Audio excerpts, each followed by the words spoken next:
LIR.com, 927LIR.com, and on YouTube. I am John Kalaboukas, the Bouk, with my friend Paul Zubulake, Zoobie. So Connecticut totally wiped the floor with another team. Actually, the only team that played them halfway decently in this entire tournament was Alabama. But Yeah, man, Alabama did play with them. they destroyed everybody. Yes, John, it was one of those years that the chalk just came through, and I know I don't know if you heard that, like Dave Portnoy, whatever, the guy from Barstool, he got him at 3.5 to 1 before the tournament, laid a huge chunk of change. Now he doesn't win all his bets, of course, but anyway, so it was that chalky. And it was funny because I know he was quoted as saying, people were saying like everybody's taking Connecticut, and he goes, I don't care. So it was just one of those years. And Yeah. congratulations, they got a good group of kids too. They play really hard. They play together as a team. Obviously, the coach is not for everybody. We'll get to him later. But congrats. And also, I mean, congrats to Purdue to get to the championship game. And Zach Yeah. Edey really, I think, is now showing the NBA is like, if you think I should be a second round pick, which was last year's discussion, that he would be in the second round, you're telling me this kid's not in the top 20? What do you think? Yeah, he played a great game. The unfortunate thing for Purdue is the whole entire scoring was him. I mean, they were too reliant upon him. And then you Of course, saw yeah. that Connecticut started double teaming him, and Connecticut was just so much more well-rounded. I mean, that kid Castle, only a freshman. I mean, we're gonna have to deal with him now for the next couple of years in the Big East, or Yeah. he's gone after next year. He's gone after this year, so You he's a think one and so? done. He's one and done. He is in that list Really? of John, the NBA folks, right? The word is this is one of the worst draft classes in years, one of the worst. So you're going to see a lot of these kids go because they know they can be drafted in the first round. And half of them that are going to make this decision, and we'll talk about them, they have started to trickle out.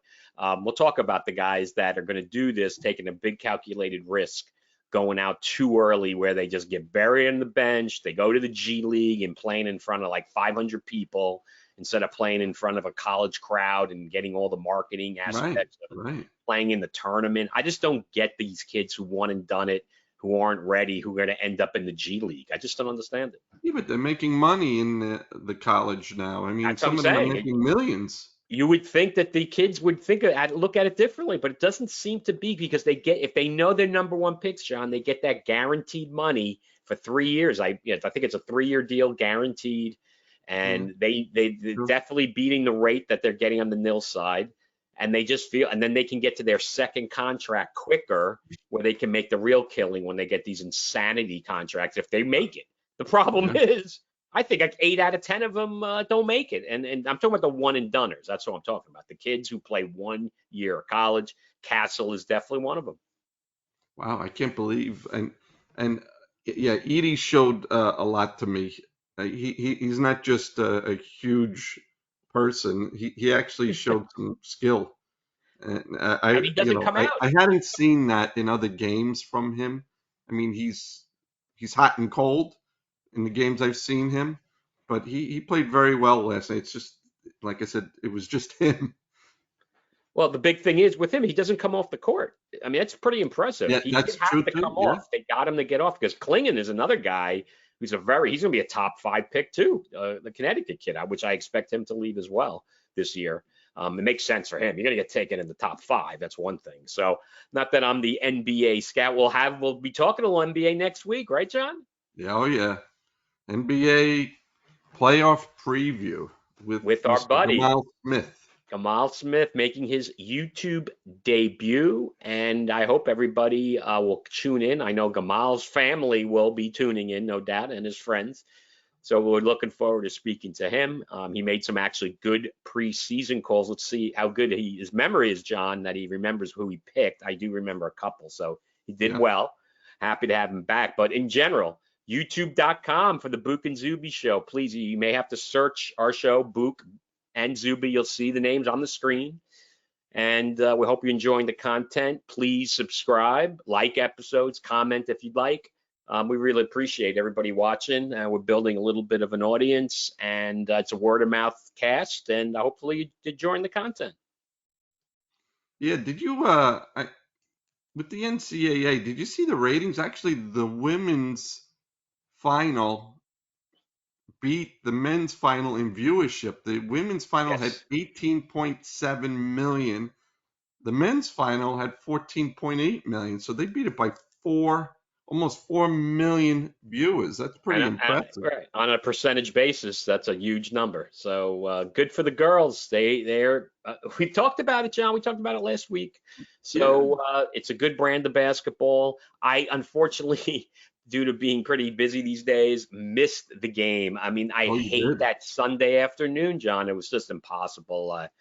Uh, Well, I've got a lot going on. That's all I can tell you. I don't know if you saw the game before with Connecticut. Yes, That of course. Yes, that we had not call. talked about that. Right. I can't. I was listen.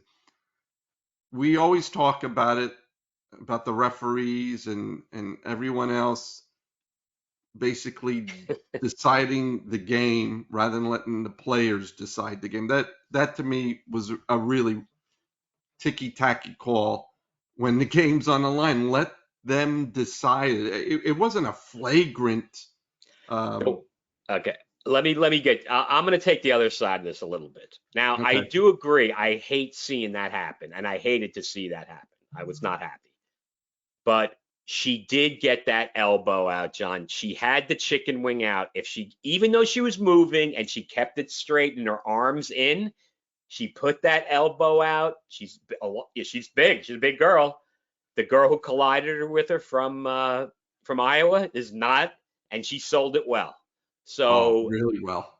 and they knew it the minute it happened. They got him. They almost kind of was, they baited, and she put that elbow out. And I think that's what doomed her, John. The old chicken wing. It was sad because it was a great game. I actually watched that game. It was a great game. I mean, Oh, and competitive. Connecticut had the lead for most of the game. John, And I don't. Do you wait? I got to stop you. Do you realize that Connecticut was playing without basically their whole team? I, yep, right. So besides Paige Beckers, who gets all the headlines, their other top players were all injured. Right. They had four yep, or five of them.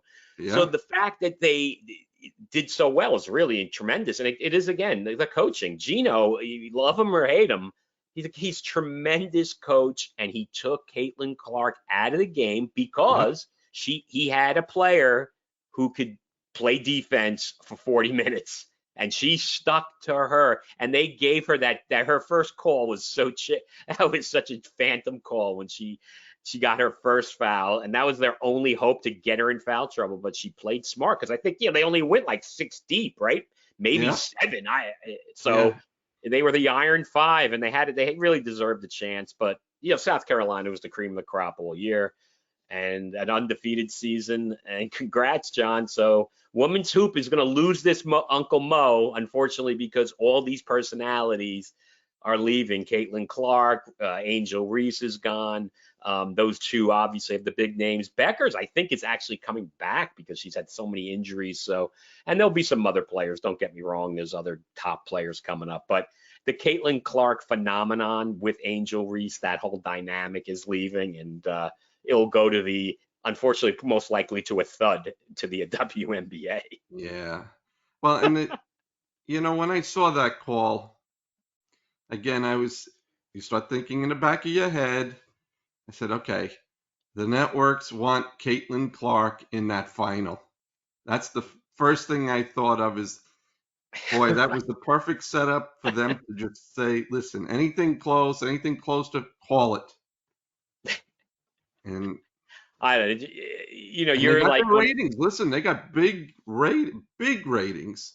When I saw the numbers, I'm like, what? Almost 19 million people watched this I, game? I'm not gonna lie, it didn't hurt the fact that the call went against Iowa, but I do think the girl did not have to make that illegal screen. She gave him the ammo. So Yeah, but I'm not a listen. conspiracy theorist on Yeah, but you everything, know John. what? Yeah, but you know what? That girl was not getting anywhere near the shooter, so it And didn't she really sold it. matter She that set it up. It was perfect. They set it up, and she came around and she saw her she looked like she got moving. shot by a shotgun the way she fell off of that. That was yeah, I might as well have take. I'm 200 pounds. It looked like I would have shoved her the way she fell. Come Hey, on, that girl was, what is she? I don't guess what her weight is, but she's not obviously that heavy. So, and 120 maybe. right. So the other girl was probably pushing a good amount, which without getting into women's weights, John, we're going down the slippery slope talking about that. But anyway, great stuff, John. It's all positive stuff. We got to get to the other stuff. As always, there's so much to get to, right? We Well, got let's to move talk on. about. We can still talk about the NCAA. What about John But, Calipari? oh, well, we All could the definitely talk about that if you want, of course. John Calipari. Well, what's the latest? You have to be watching every second because I obviously am involved, John. You know I'm involved in this, right? You know, Right? They're talking about 5 years with Arkansas right? at $8.5 million a year. But still unofficial as of the we are taping, right? Tuesday Unofficial. evening, He has left. 7:18 Eastern. We'll throw in the time out exactly what time it is. And we He don't has know. left It could have Kentucky. happened in the last 5 minutes, but of course, we talk about this stuff, and it always comes back to me, John. I hate to say it, as our coach Scott Drew is again Yep. involved in this situation where this could be the time that it happens, which will. I just want to talk about the dominoes, what's happening. So Kalapari is most likely gone. I'd say it's about 98% No, sure no. he's He announced his he announced it. That's what I'm resignation. saying. Yeah. In the last hour. No, he did it early in the day. He says he's out. He's done with Kentucky. I understand, John. It's been reported left and right. So you're telling me they put out a statement? Okay, whatever. No, Either he way, went on. He had a video. He actually announced it I himself. did not see that. Okay, my Yeah. apologies. I thought that wasn't the case. Okay, so it's not 98%, it's 100%. It's 100%. Okay, I thought that all right. So Scott Drew of Baylor, my beloved Baylor Bears, is again the leading candidate, which he's been for every job. Now, what happens? Kentucky is one and done you anyway. They're all going in the portal. They're all transferring. They're going to the NBA. Dillingham, he's gone already.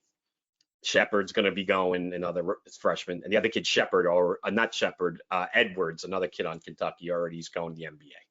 So they're going to have no roster. So what could happen, which would be devastating to me, is that Scott Drew gets this job and takes all his players with him Oh, because oh. he's going to have nobody with him. So the only, and this is a really niche thing that maybe most of the tri-state area doesn't care about, but the ex-Baylor assistant, Jerome Tang, who went to Kansas State 2 years ago and had a shot at the Arkansas job reportedly and did not take it, would be the perfect candidate to come back to Waco and go in with Scott Drew and then keep the players, at least some of them with them, and also the staff. So I told the wife, I said, get the freaking seatbelt on. It's going to be a wild ride with this coaching situation because it's a huge domino effect. And if you don't react immediately, you're going to have an empty roster. Yeah, absolutely. And the one thing about Calipari, which I thought was odd, is if he allowed Kentucky to fire him, he would have gotten a $33 million payoff. $33 million. I mean, he could, because I don't think they were very happy with ever when they get knocked out in the first round. I would have stuck it out. I don't know because his contract was a pretty good contract. I mean, it was through 28, 29. And like I said, if they fired him, they would have had to pay him $33 million. But the fact that he resigned, He was clearly unhappy, to John. get the Arkansas He was job, unhappy. he's so. Um, Another thing we have to congratulate, even though it doesn't make much difference, and I feel sorry for them. They should have been in the NCAA, but Seton Hall winning the NIT. Congratulations to them. Team that Oh, should have yes. been in the NCAA. That's a good tri-state story. And Shanine Holloway, I love Shanine Holloway. I'll tell you, I think this guy's a great coach. I think he's definitely in line for bigger jobs. Will he go for them? Will he get the opportunity? It's going to be real interesting because again, this domino effect, if it happens, and I'm sorry about the Kalabari, I should have checked X a little earlier. I'm losing track of time, so I apologize for that. Not having my facts together. I guess I don't want to think about this scenario about losing my team for next year. But anyway, so he's a good game coach. We saw it, but obviously for Arkansas, it's a great move because their coach went to USC. Yeah, Holloway was a great coach. I mean, the Big East, as far as coaches, is solid. I mean, just solid up and down. I mean, you look at St. John's, Providence, Seton Hall, UConn, all great coaches, all great coaches. Uh, uh, the Yeah, Big East was a lot of fun this year. Really, a lot of fun to watch. A lot of competitive games. they got to get rid of, Um, you know what they have to do? They got to get rid of DePaul. They got to get them out of there, John. I mean, maybe the oh, new coach, the Ohio State coach, can do something there, but I mean, that's really dragging them down. It's taking their like art, whatever the version of the RPI is for the conference down, and it hurts the other teams because they play them, and it's just it's crazy because obviously you remember the old Terry Cummings and Mark Aguirre with old yeah, man Ray Meyer and his son. I remember, yeah, I don't know if you remember that. It was Joey I Meyer was remember. the coach. Yeah, And they were all going crazy and at the poll. Oh, they can't believe they gave it to Joey Meyer. You know, the thing is, at least he kept uh, uh, that team afloat for how many more years after. Once he got fired, that was it. They've been a yeah, disaster ever yeah. since. They've How been many pretty good. coaches they've gone through. So I mean, and no one shows up to their games. When they played St. John's, that was an embarrassment watching that game. There was no one it's there. yeah, no, it's sad because they did have a good tradition. So maybe he can. This Holtzman's name, right? The guy from Ohio Yeah. State. So anyway, it's definitely the arrow is pointing up for the Big East. Give them credit. They had the championship now twice, 2 years in a row. The only thing is Glenn Taylor of St. John's has decided to go into the portal. Yeah, he's He in the says he'll court. keep his options open with St. John's, but he says he's going into the portal. And another person is going to go into the draft and also go into the portal was Bronny James, which I didn't know you could do that at the same time.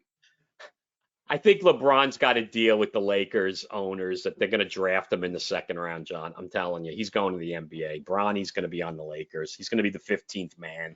They're going to throw No, him out there. I think that's my prediction. That's what I think is going to happen. He's obviously not ready, but no, this, would you be shocked if that's the scenario that plays out, I John? would not be shocked. LeBron gets what he wants. Right. That's the point. So we'll see how it plays out. So, all right, let's go to the NFL. So there was a big trade that actually benefited the Jets. Your man, Mr. Diggs, bye-bye.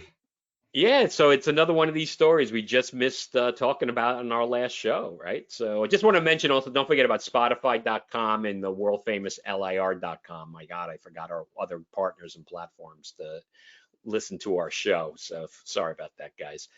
But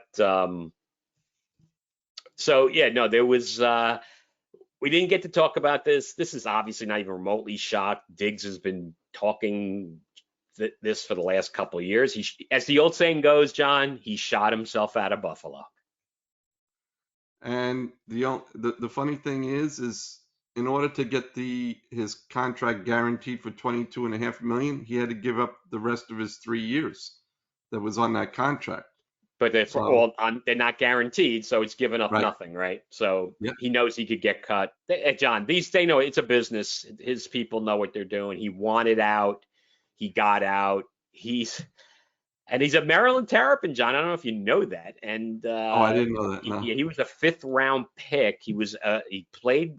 He had his moments at Maryland. He's a very thin guy, and but he just became a better athlete, a better everything in the NFL. So, but again, he's in one of these receivers that is a bit of diva, and it's moving on. So obviously for the Houston Texans, the hype John, the hype train is on the track. So, being Jet fans, we just want anybody on the hype train that we're not involved.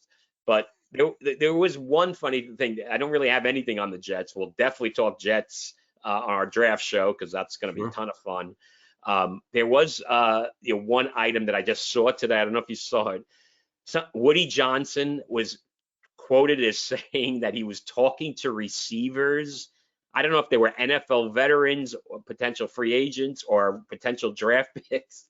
That Aaron Rodgers, if you run out there for 10 seconds, Aaron Rodgers is going to hit you with the pass. And I don't know the context of this. So did you see this or you did not see it? I It did came out not with see. late in the day. I did not see this. I saw that. I didn't see John Calipari officially left finally, but I did see this one, and I just thought it was great. Captain Chaos, my man Woody Johnson, just the fact that there's something to it. I don't know the exact, because 10 Wait a seconds is minute. Wait a minute. obviously eternity. He He said that to, is he was he saying that to potential players. Yes. is he talking to these receivers with Douglas, or is he making his own phone calls? What is That's going on? Right. But the point is that we've talked about this, that Woody Johnson, this is his life. Like, this is his job. He goes to Florham Park every day, and his brother Christopher probably goes most of the time when he's not skiing in Aspen. And no, seriously, this is what's going on. And they're not bad people. This is the way it is. And he's there every day, and Joe Wow. Douglas is there because that's his job. These guys work 7 days a week. They don't have off. They have off time at certain times, right? During the summer, they get a couple of weeks. They get holiday. They get a little holiday time, maybe not really. So coaches and GMs, right? This is their busiest time. So can you imagine? He's in the building with Joe Wow. Douglas. He's going into what are you thinking about the 10th pick and what are you going to do? It's because I'm sure Woody's like, Brock Bowers, dude, that guy is going to sell a lot of jerseys. Yeah. Hey, listen, have you ever seen, I know I may have recommended the movie to you, but it sounds similar, Draft Day with Kevin Yeah, Costner. I have not seen this movie. People, I think we've talked about this. And you kind of ripped me for how could you have never seen You, this you movie? should But you should John, watch it. John, you have to understand, being an old draft Nick, I believe like I don't need to see the movie, John. My life is the movie, when it comes to the draft stuff. I know it sounds ridiculous to say that because I've never been in the GM room, but I've been following the draft since the helmet phone commercials were Yeah. basically shown nonstop. So anyway, I just thought that was the funniest thing ever, and the reality in telling the Jet fans who watch us that this is what's going on. And I nicknamed Woody Johnson Captain Chaos for a reason. It wasn't, Wow. and this is more evidence. It's dripping out, John, about this Woody's influence. So hopefully Unbelievable. Trump will get reelected, and Woody, instead of being UK ambassador, what do you think? What should we give him? You got to go way up from there. Maybe a little like Let maybe him Spain or Greece or let him something. become Spend some time in the islands. What do you think? ambassador to Haiti. They need help over there. Yeah, that's a real job. You think he's taking that? Oh my God. All right. Anything else? Because I think we're going to talk tons of NFL stuff. That was a big trade. It's kind of old news though, John. Let's face it. Everybody's talked about this stuff already. New backup quarterback for the Chiefs. Did you see who it was? No, I did not. I didn't see anything this Carson week. Wentz, Oh yeah, I did see backup that. quarterback Yeah, yeah. for the Your Chiefs. boy, John. He could have easily been the backup last year. He should have been the backup last year. You talked about it. Would have they won any more games? It would have been nice to find out, to be Yeah, honest. absolutely. So we definitely don't want to rehash 2023 because, as we've mentioned so many times, the Jets are pretending it didn't happen. So get fired up, folks. Get ready for the draft. We're going to have our man Alex, our draft guru, and the pressure is on Alex. So I hope he's working feverishly, John, on his thoughts about who are the sleepers that are going to be that second rounders who are going to be top players in their rookie years. So he did great last year, and so the heat's on. Hopefully, you have relayed that message to him to be prepared. He is prepared. He is He is prepared. absolutely prepared. All right. He has some sleepers for us again. Right. He may have missed a few classes, so hopefully his parents will forgive him that he was making sure that he was watching every giraffe show out there. There's like 18,000 of them, so but not many folks predicted these guys to be players. So anyway, anything else, or we got so much more to get to still. Yeah, Winter yeah, sports yeah, quickly, or you got more yeah. I NFL? mean, very quickly, and Yes. it's actually a sad note. Is Pat Mahomes Sr. was actually, as you know, he has alcohol Right. issues. He's actually going to get possibly 10 years in jail. They're waiting on sentences. He got convicted of DWI again for the Hmm. third time. So it's unfortunate. I mean, we knew him as a Mets pitcher, and he was actually a very good pitcher for the Mets. Yeah. And alcohol's gotten the best of him. I mean, to have this happen so many different times, it's a sad story. I was Sad sad to to hear. see that. Sad to see that. But all right, well, you know what? Let's go to the winter sports. You want to start off with the NHL or NBA? Take your pick. I mean, we'll just do the NHL Okay. quickly because, well, that's actually, I shouldn't say it. As Ranger fans, quickly, 4 games left, two of them with the Islanders, and we'll get to them in a sec. And they're just trying to get the number 1 seed, which they should try to get. You want to play game 7 at home. It doesn't really, in the end, it doesn't matter if you got to play game 7s. That's for it to matter. So we'll see how that plays out. So they're just playing out the string, John, getting healthy. They're looking great, but every Ranger fan out there is, just that first game is I going to know. be on pins and needles. I know I will be. Just come on, Panarin, score in the first period, like break the ice early, get one of their let Lafreniere score early, get these guys going. They've been playing great with Trocheck on that second line. They've got the goaltending. They got a chance. It's not going to be easy. NHL's brutal. So that's the other. So what about the Islanders story? Going back and forth. Give me the Wow. update because I'm not aware of where they stand at the moment. Well, I mean, clearly they're ahead of the Flyers, the Red Wings. I mean, Okay. I think they're up by 2 points with four to go. And like you said, Two with of the course, the Rangers. last 4 games are not going to be easy for them. They've actually been playing very well, very well. I mean, they had that streak of when you jinxed them for Fireman Dan, but the jinx has worn off, and now they're actually winning again and playing pretty solid. Yeah, well, absolutely. And most likely, if they get in and the Rangers do hold on, first round, Yep, Rangers Islanders. yep, Talk about a little bit of a flashback to our youth, John, where that happened on a regular basis. And unfortunately, for that period of time there, the Islanders were beating the Rangers. Oh man, they beat them a bunch of times. The Rangers did get them back too, but the Islanders had the upper hand when this is again in our youth. yeah, yeah. Well, So I mean, unfortunately for the Islander fans, you got to be that old, our age, to be a champion because otherwise you haven't seen anything for how many years now. So yeah, the young yeah. fans are It's throwing stuff at the 40 screen. years, 40 years actually, 40. Right, right. And the Rangers are on what? They're on an anniversary too. 30 years for them. 30. Wow, 30. John, wow. we is it's I mean it's amazing. The New York sports teams. Can you, do your fans a little better? I know it's How hard. much more? It's How much more are we going to take with our teams? How much right, more? How right. much more? Anyway, so that's the story in hockey. The Islanders. I hope they get in. I think it'll be great. I really do. Oh, it'd be I great. think it'll be great. I would love to see that Yeah, series. that would be a good series. It would not be easy. The Rangers are better. That doesn't mean they beat them. So hopefully you'll see that.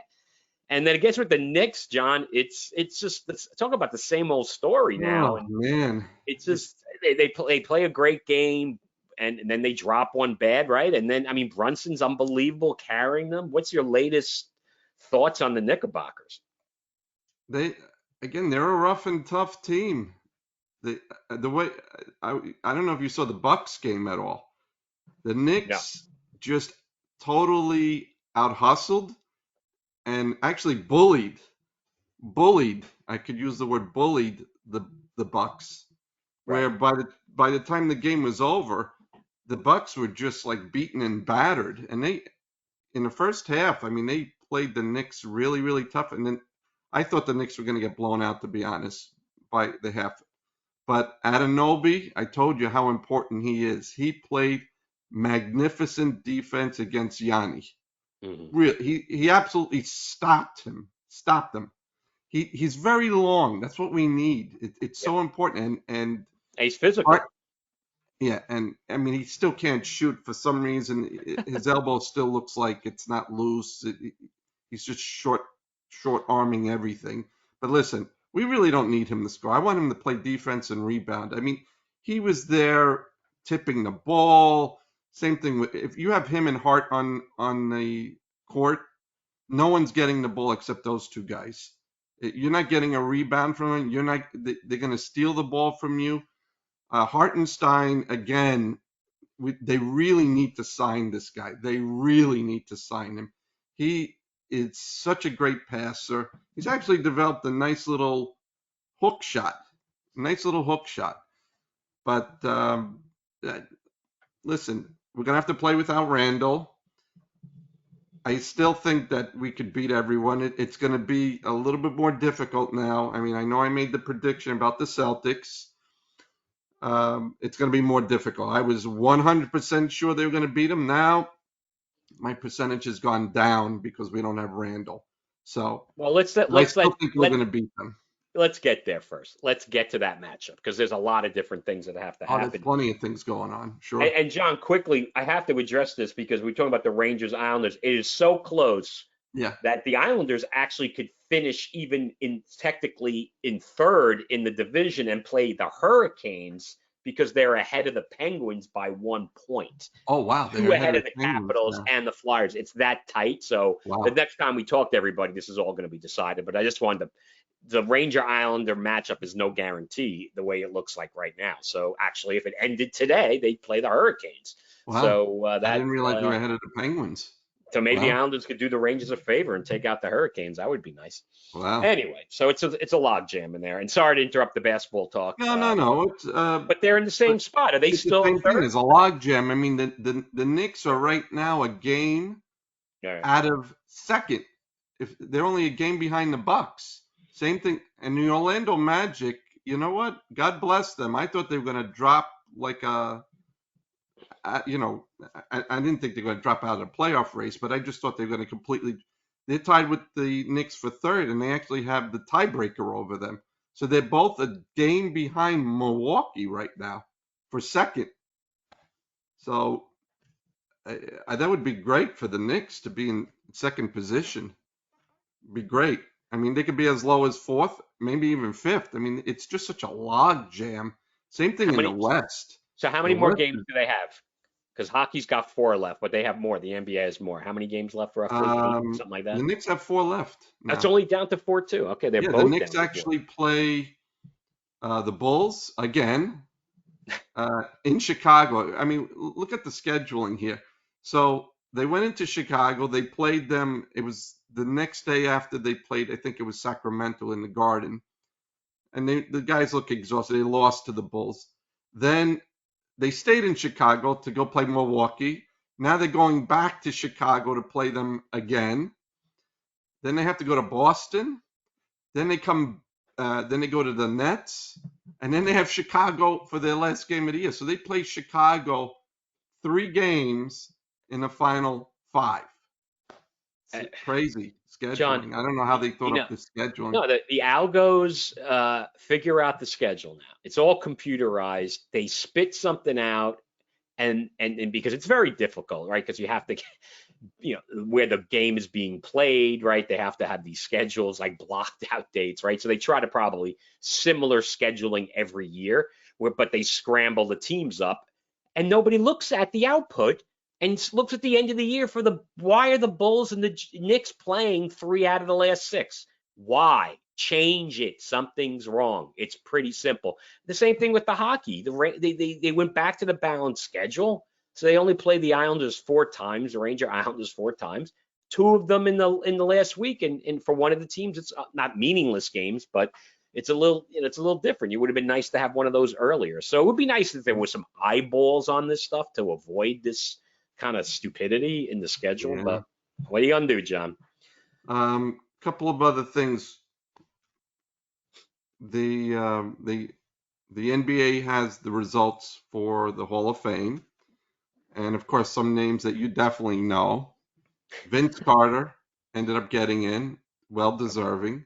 All right, Chauncey Vince. Billups, I was surprised by that pick. I said, oh, Okay. he was good. I didn't think he was Hall of Fame. Yeah, I agree. Um, Michael Cooper from the Lakers. He's another one. He's another one. Yeah, I mean, He you was might more put him in known the as a same sixth man, category John. like Dennis Rodman, But he defensive was, guy. I mean, again, very good player. We're not knocking these guys, but Hall of Fame. He was a No. sixth man. He was on a sixth man on a great team. I know people Oh, would say you're nuts. He was a Hall of Famer. Okay, all right. I don't lose sleep over this stuff. the Anyway, next so guy who is? was actually one of your favorites. I remember you liked him very much, Walter Davis. Oh, Walter Davis. Oh, I don't know if he was one of my favorites. Was he? I don't know. Oh, I wish I could shoe you like Walter talk about Davis. him I'll all tell the you that time, much. no? Hmm? Am I imagining this? I thought you I think talked so. about He's him a all North the time. Carolina guy, John. So if he was a Maryland guy, I would say that. Maybe Brad Davis played for Maryland and went to like play Okay. with the Mavs. You remember him? He had like that Yeah, bar handle mustache. You remember Brad Davis? yeah, Played a yeah, long time in the league. yeah. He Played a long did. time. Anyway, so is Vic, that the whole class or anybody else? no, Dick Barnett got in under the Veterans Committee again. A lot of guys. The only one out of this list that I really thought should have been in is Vince Carter. I mean, and Walter Davis too. Yeah, I I was would going to say say he Walter was a great Davis. You scorer. have to look at the numbers too, though. They're very number oriented, this stuff, because guys who are compilers, and Billups might be in that category, even though he kind of busted I early in never his thought of career. him as once in a while as an All-Star, but I didn't think of him as Hall of Fame. Well, he busted. He was like a top pick. It was like a top three. I think he was like the third pick, Billups, and then he with I think Denver, and he didn't do anything for the first three Right? years, I think, and then he hooked on with the Pistons. Yeah, I was surprised. I'm telling And you, I he, was surprised when and so you don't think of guys like that as Hall of Famers who bust out right away. Yeah, they're very borderline. But yeah. like I said, John, this sort of stuff, I don't get too kooky with it unless it's really like a guy who definitely shouldn't get in. Those guys are all borderline. And then they had a new, well, I don't think it was new. They have what's called contributor. Someone that contributes to the game. Did I get So in? they, Did so I they had win? Doug Collins. Oh, Doug Collins. All Doug right. Collins, Yeah, he couldn't go in as a player, right? Herb Simon, the Who's former it? owner of the Pacers, Oh, John. and then Jerry West. Now, Jerry Again, West, they say he's the yes. first person in the Hall of Fame that went in as a player and now as a contributor. And I'm like, he's already in. What John. you just add a little extra, I don't know, wording on his plaque? I didn't understand that. Anyway, Well, they want to honor him for doing it across the board.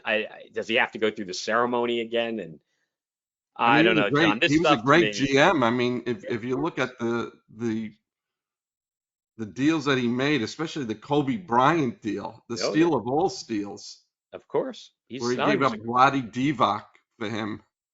I mean, I never forget that trade. Everyone's like, "Oh, the Lakers got robbed," and I'm like, "Nah, I don't know about that. You're getting an 18-year-old for a center that's in his last years.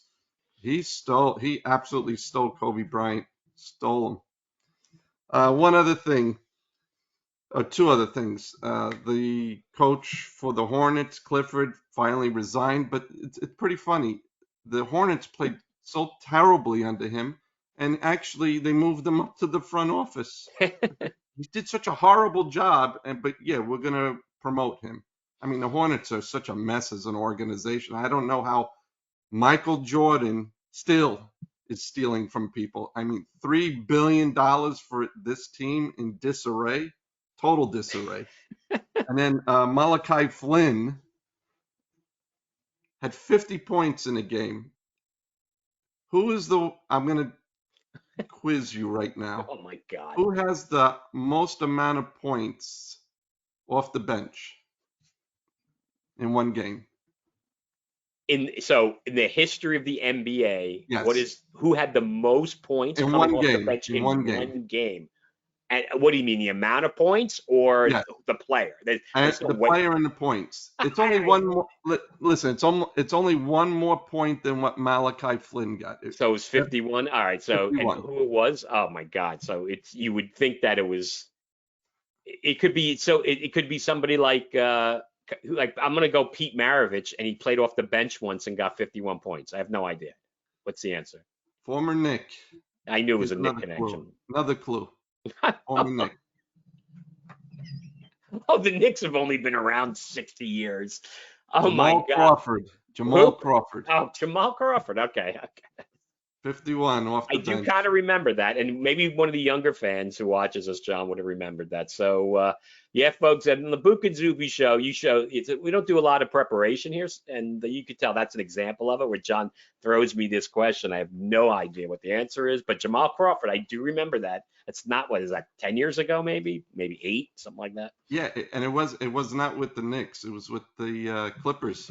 Yeah, no, I remember when he did it. I remember. I do actually remember that, but it Yeah. was definitely on the spot. Look, All you right, took a guess. folks. That's enough of the winter sports, Sean. I'm calling a timeout in the winter sports. It's time because there's so much to talk about. It's time, John, for baseball with Boo.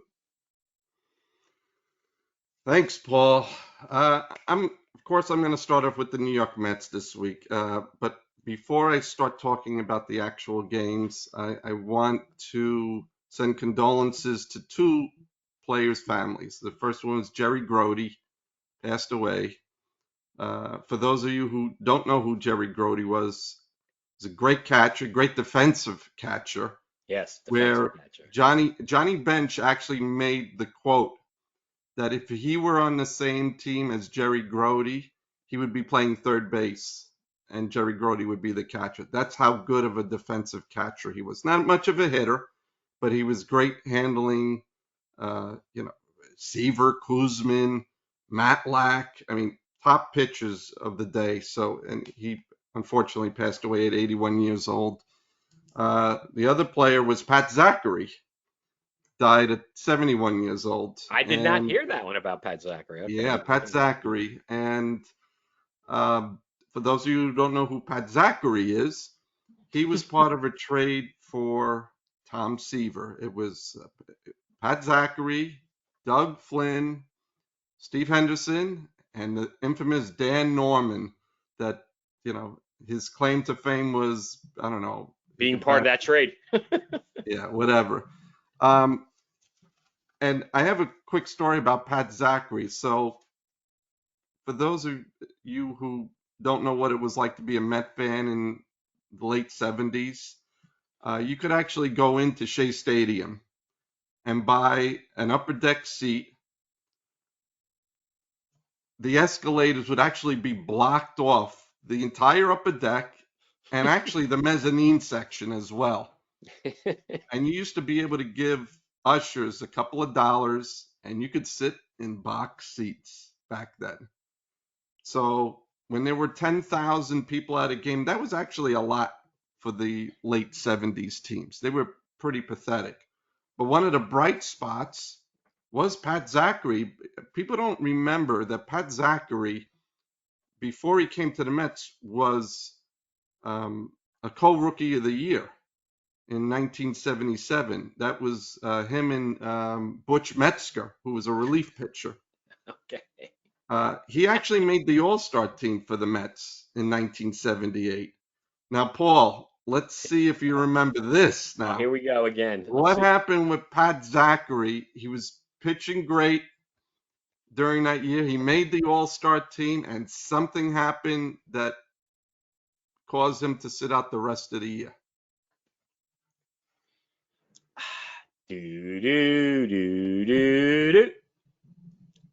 This is like at that final Jeopardy question, the guy looks all confident, and then when they pull up the thing and it's blank.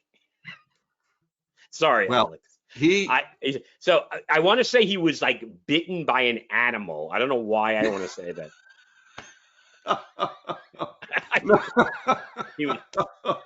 He was No, not. he was not bitten by an animal. Oh, okay. All right. So what happened? Oh God.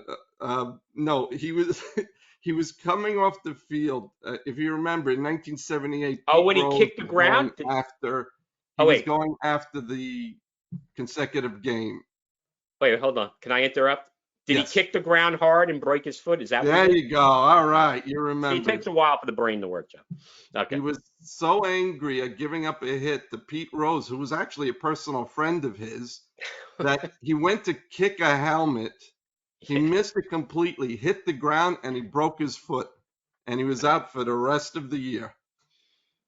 So, and you know what? If you look Memories. at his stats for the Mets, for those lousy teams from 1977 to 1982, pretty impressive. 41 wins, 46 losses, almost 500 for a team that was losing 99 games, 100 games. 3.63 ERA. Not bad. Not No, bad. he was a good pitcher. It was, I Yeah. mean, he just had And the misfortune to be traded for an icon at yeah, really at that point for the Mets history, it was a disaster, and it really took him down for a long time. yeah. Can I And tell? he, I just have one quick Shea Stadium story yes, that folks might laugh at. And you're talking about like bribing the ushers. When it was okay to bribe ushers, Ranger games too. Another, there's many stories that people have about sneaking into games, bribing these guys, but that's okay. But the one funny thing is, I was at a game with a friend of mine, and he goes, "Follow me." And I'm like, "Okay." So you remember the old stadium, right? It had the field boxes, and they had the loge, and then the mezzanine, and then the upper deck, where we probably used to sit most of our games. But if you remember, like the way the stadium curved, there was a high point in the field boxes where it kissed up against the loge. yes. He goes, "Follow me." And he walked to this one section where you could literally just walk right into the field box levels so easily. You just stepped on a piece of concrete and then put your leg on a chair because it was right next to it. And then you just walked into the field level. We did that numerous times. Classic, where you just actually could get to the field level. Because, folks, you have to realize a half of the field level was always empty, and then you could easily get down there. But anyway, that's an old story from Shea, and we miss And old that was Shea, right, near, John? and that was near a home plate, like a little bit off of home plate. No, where the field boxes used to like really kiss up against the loge, because behind the plate, the loge, there was more room because it had the netting. But when you went deeper into the upper field boxes, right, on the right, on first base and third base line, that's where it was at the peak Oh yeah, of the yeah. You're field right. boxes. And the Yeah, you're loge right. just, there was no, because the wall disappeared as you went across. So Yeah, when it you're was right. lower, You're right? right. And then Yeah, that's where you're at right. the peak you could walk over so safely, where if they were almost like they could be watching you, and they could just almost think you're just walking down the stairs. Right. That's how Right. easily you could easily do it, as long as nobody was sitting there, of course. So you just had to make sure that the coast was clear before you made the leap. But anyway, Oh, and by no, the way, I wanted to say one more thing about Pat Zachary. So yes, my brother and I actually went to a Met game together. He was what, 13 years old at the time. So my parents allowed me to take him to a Met game without them being around. And we ran into Pat Zachary. And my brother was the one that picked it up. He says, "Hey," he screams at them, "Hey, Pat Zachary." Guy was he's so tall. He's a tall, tall guy, right? really tall guy, and Beanpole. he was very nice. He shook our hands and went on his way. He was on his way into the stadium. That was pretty funny how my brother picked it up, how he knew who Pat Zachary was of all people. But all right, let's get to the good old Metsies and the Yankees. First of all, I have to say the Yankees are playing tremendous ball. Listen, they're playing the Marlins now. They should. The Marlins are just a disaster of a Have they team. won a game? It's amazing how bad they started. Have they And won?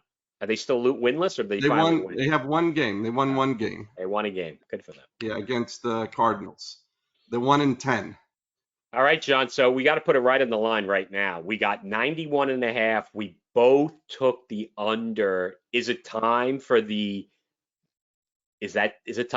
old reversal of decision on the betting? I think we have to open it up. I'm still gonna go under, despite the fact it's gonna be so painful watching them crush the Marlins.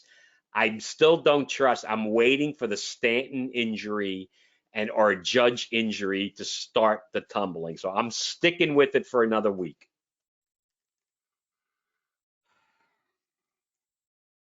The American League looks really bad this year. You're taking the reversal. You're going to reverse? I think I'm going to reverse with the All right, Yankees. you get the reversal. Mark it off, folks. John is reversing. That's fair. That's the rules of the Bouk and Zoobie show. We make the rules up, folks, so we do what we want to with this. And on the Mets side, and you can definitely talk about the Yankees, but on the Mets side, you're over, I'm under. I'm definitely sticking with it. I assume you're sticking with it because they're pitching well. I give you credit, John. I give you credit. Not to The switch from number, the they're Yankees, but the Mets are actually pitching well. they're actually number one in team ERA are the Mets. Right. Right. So give them credit. It's early, but give them credit. All I'm right, go back to the sticking. Yanks. I'm sticking with over. Okay, go back to the Yanks. It's a shame because let me go to the Yankees and then I'll get back to the Mets. So the Right. Yankees, Soto is just playing lights out. Stroman pitched well in his game at Yankee Stadium. This kid, they keep pronouncing it a different name, but Gill, he's actually a really good pitcher. That's a guy to Yeah. keep an eye out on. You And mentioned him a Schmidt, few. You mentioned him before the season. You did mention him. no, Okay. they actually pitched well. Even Cortez, who looked like crap his first two starts, actually pitched pretty well. But anyone would look good against the way the Marlins are playing right now. I mean, they are so bad that their manager, Skip Schumacher, asked the owner. There was a team option after this year on the manager, and he says, "Listen, because you allowed the general manager to leave, I want that removed as a show of good faith." And they removed it. So, Skip Schumacher is bye-bye after this year. If he asked for that to be removed, he's out of it. He was really, really upset about Kim Ng's removal, which I thought was ridiculous. I mean, she did such a great job, and they end up getting in the playoffs, and then you say, well, we're going to put someone above you and manage you? That wasn't the right thing to do to her. Mets, listen, Mendoza, I'm going to give you my first take on Mendoza. All right, I'm ready. Not a very good in-game manager. Crazy lineups. I mean, constantly changing lineups. Can you stick with one lineup? Please, stick with one lineup. Last game, he had Alvarez batting fourth, Beatty batting fifth, and now he's been using Beatty batting fourth and Alvarez sixth. I mean, he's all over the place with that lineup. Stick with a lineup, please. Second thing, he is horrible at managing pitchers. They should have had a 5-game winning streak right now. Okay, they've won 4 out of 5. Right. There was one game where it was almost like last night. He was trying to survive the game rather than trying to win. The Mets were ahead, Right. 5-2. I don't know if you watched that game. That was when Ramirez. That's what they had when Nevarez did not block the ball on that strikeout that killed them. Oh my God! I did see that. They're trying to survive, and Ramirez actually threw one good inning. Don't let him go out for a second inning. Get someone else. Oh, well, we used him. Who cares? You're there to win the game. Yes. Even last night, Almost Lopez was getting killed in the 9th inning. Every ball that the Braves were hitting were shots. I said, bring in Diaz for even an out, 1 out. Do something. I do not have good reviews at all about Mendoza. I don't anything that he's doing right now. So nothing. The Mets they're lying at 4-6 as we speak. Is that what they are? 4-6. And they're playing probably right now on Tuesday night, right? Who are they playing tonight as we speak? Yeah, they have the Braves for 3 more games. Oh, right, of course. So big win, obviously winning the first game against the Braves. That was despite Lopez almost giving it up, but you got to give him credit though, John. And Nimmo woke up. That is the big story. He woke up hugely, and also Lindor is finally hitting a little bit, right? So that's why they're winning, right?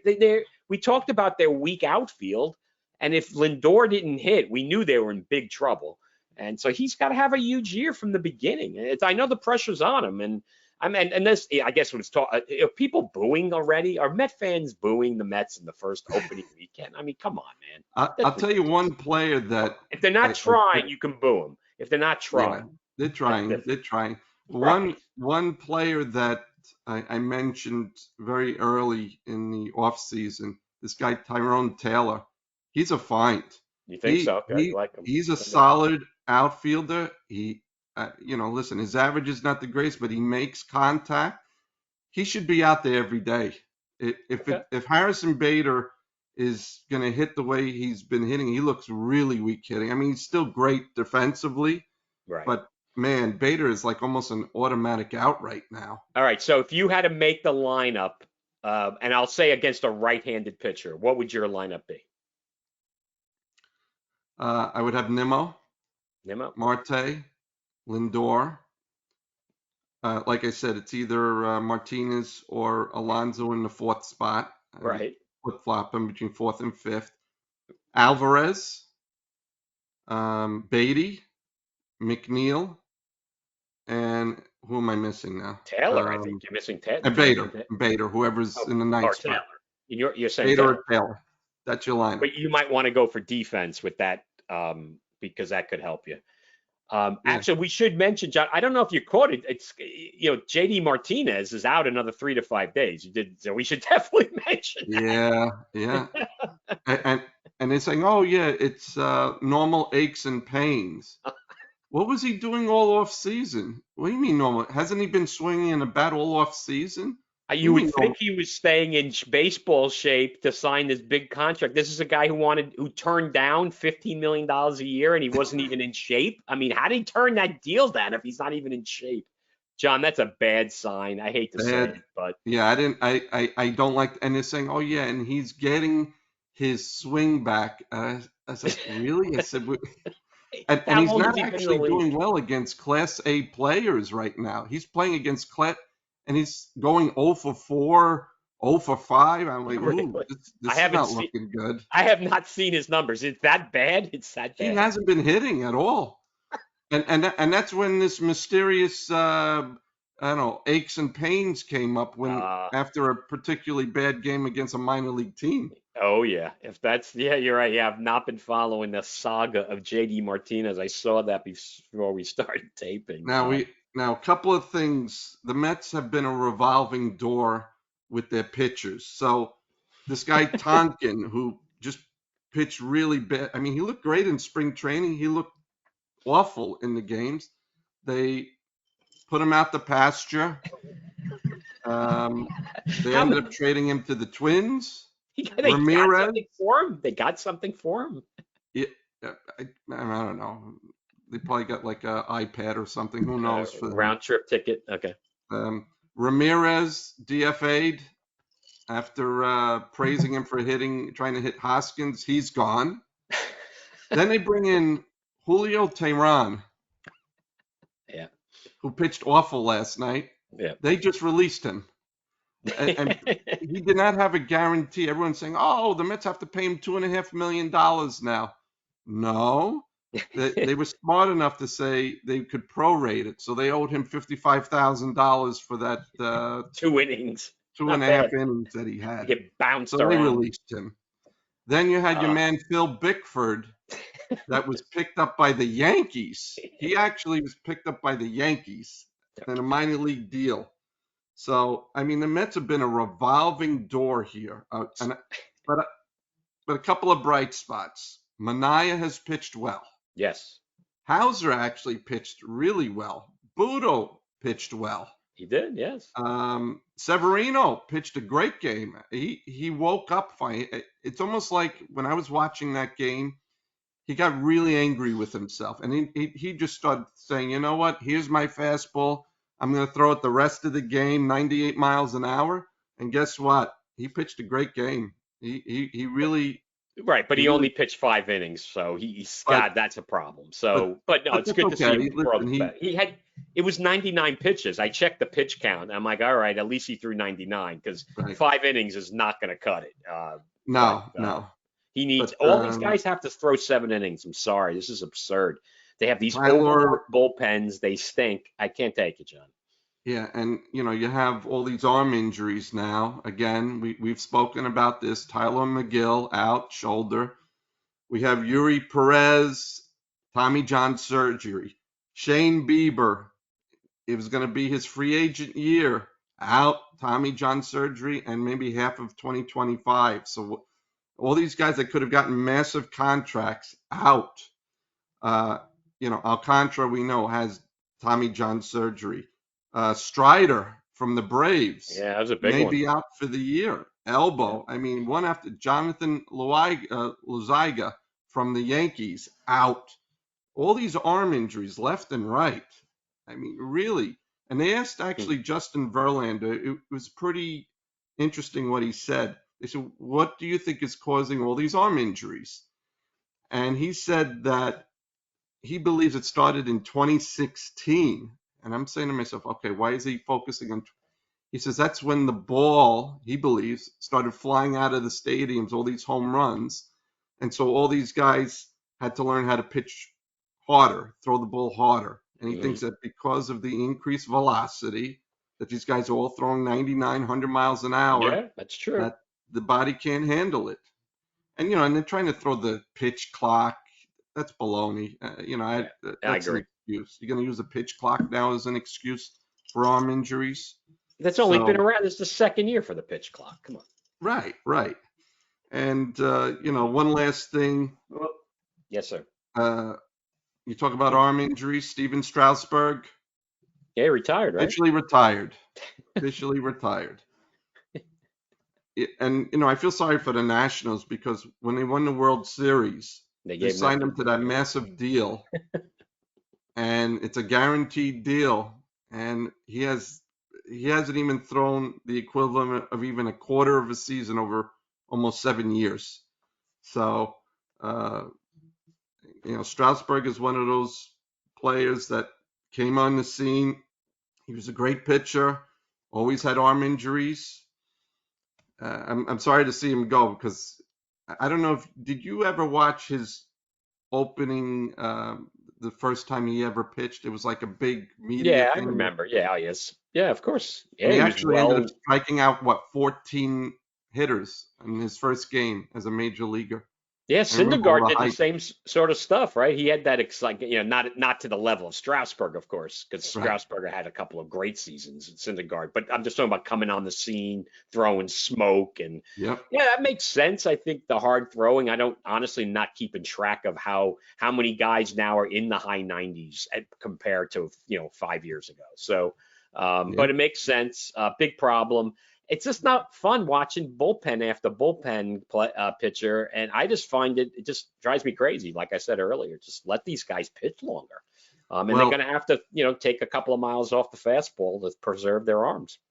but one thing that was great to watch is this guy Ronil Blanco from the Astros throwing a no hitter and doing and having a complete game at 30 years old. It's Right. Okay. amazing. Yeah, he went the full game. The manager left him in there. I think he threw like 125 pitches. Yeah. Well, It's all right. John. Listen, Yeah. And so it's okay to throw 125 when you're going for a no hitter, but you can't throw 105 when it's like a game that might be a turning point in the season. So it does drive you crazy because they're yeah. capable of doing it, but does that mean they're going to blow their arm off? Yeah, if they're not training for that sort of amount of pitching, I don't know, John. To me, it's Well, been Charlie we've been Morton talking last about this for a night. while. They let the Braves. I mean, Snicker lets his pitchers throw a long time. Like Morton, I think had like 110 pitches last night. I mean, he didn't make it very far. I think what did he make 5 innings, maybe six, I and don't he know. was out there, 40 years old. So why can't these younger guys go out? I mean, I see them lifting them after 85 pitches, 90 pitches. I'm like, if they had a one bad inning, then like you said, they have them what for 5 innings? That's it, It's not enough. and not Not very enough. good. All But right. Well, anything else anyway, in the world of baseball before we? anyway, now it's time for my friend to do the rant of the week, Mr. Zubulake. Thanks, John. So this week's rant is about one of the best coaches in college basketball. And unfortunately, his mug has been on nonstop for the last 2 March Madnesses. That's old Danny Hurley. Danny, you are what I call a front runner. John, I don't know if you know front runners. What is a front runner? Front runner is a person when they're winning and they're on top, they're good people. They're very personable because they're winning.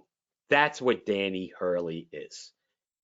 He is a excellent coach. His dad was obviously legendary. I'll use legendary because he kept that school open single-handedly for decades, getting kids to go to college, and a lot of them were not NBA players. His dad. So I got respect for the Hurleys, but the way this guy is acting and not being held account is, in my opinion, outrageous. We noted this when I actually went to the game, and unfortunately you missed it, the St. John's, Connecticut game, where I noticed being in person, you catch a lot more than when you're at home watching, where every time out, Danny Hurley had an excuse to charge out onto the court and usually complaining to the officials. When he had a call go against them, he did this all the time. Out of control. And if you watch closely, watched every time out, what happens, John? Danny Hurley comes charging out onto the court. This guy, if he's losing, he is the worst human being alive. When he's winning, he's old chummy, everybody. He loves everybody. I'm sorry. I know his wife is probably a very nice person to deal with him. He might be a nice guy, but Danny Hurley, you're a front runner. And these folks in the NCAA, which is a toothless organization, they should be protecting their officials. And the officials they're nice enough to this guy not to tee him up, John, because I'm sick and tired of this guy coming out on, and if you watch him closely, he's on the court a lot. He gets 1 foot out there. He's literally on the court. He gets out of the box consistently. You watch him. And when the calls go against him, he rants and raves like a freaking little child. And when he's winning, like I said, he's a great guy. Once he starts losing, and it will be inevitable, he will lose, we're going to see it come out. And that's the rant of the week. And we can't wait for that day to watch him cry up and down, because you're right. Watching him constantly, you're correct. He's constantly on that court, constantly. Never shuts up, always jabbering, always thinking that the call was wrong. I mean, if you were watching last night. Oh, yeah, I was watching him. Where he every time there was an offensive foul called, he flopped. Yeah, you see him out there? He flopped. And then they show the replay and the guy's clearing out. It's like, okay, he flopped a little bit, but he cleared him out. So there's the call. Yeah. And how about when he was trash talking with Zach Edey? Did you see that? Yes. That he's charging onto the court and Zach Edey's walking across to get to his huddle. And of course, Hurley's charging out. And they said something to each other. I think Zach said something, probably like, what are you doing out here? And then Hurley went back at him. And of course, is the TBS. And why isn't the game on CBS? But it's another story. Yeah, that's another thing. Why don't they, talk about this and give this guy, I'm sorry. I know he's a good coach and his team's a really good team, but he's acting like he's acting like an idiot. He's out of control and they're letting him get away with it. It really is. He's intimidating the officials the way he comes out there. I'm sorry. And I know I'm re-ranting the rant, but I really feel strongly about this. Yeah, he's a crybaby. Danny Hurley. Yeah, he's a crybaby. All right, John. Let's wrap it up. All right. As always, thank you to our producer, Zach Zubulake, and to our loyal listeners and viewers. Thank you for the feedback and the comments. Also, thanks to our community partners, Ronald McDonald House, Kids in Seats, and Jackie Robinson Foundation. See you next week.